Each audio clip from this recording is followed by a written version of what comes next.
Partia Demokratike ka deklaruar se do të përkrah kërkesat e biznesit të vogël për shtyrjen e fiskalizimit dhe mbështetjen financiare nga qeveria.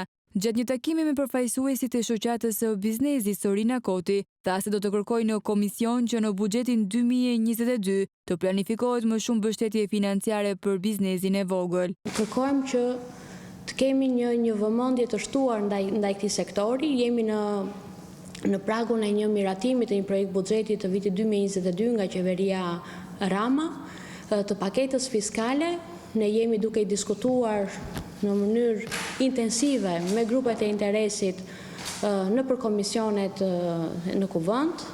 Kryetari i shoqatës Albert Nasto tha se qeveria jo vetëm ka braktisur biznesin e vogël, duke mos parashikuar mbështetje financiare për vitin 2022, por ka shtuar kostot për ta përmes fiskalizimit. Sipas tij, fiskalizimi do të ndikojë në mbylljen e mirë a bizneseve, duke rritur papunësi në vend. Fiskalizimi nga ana e qeverisë shqiptare ka një kosto shumë të lartë financiare për një biznes të vetëpunësuar, një biznes të vogël.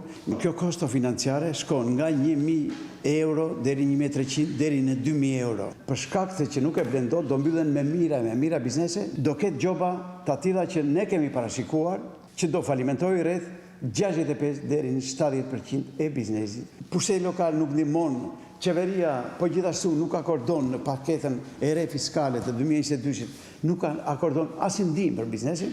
Do të thotë që biznesi i vogël dhe i mesëm nuk ka asnjë vëmendje nga qeveria shqiptare. Disa ditë më parë, tregtarët e vegjël në Tiranë mbyllën qepenat si një shenjë proteste kundër fiskalizimit dhe rritjes së çmimit të produkteve.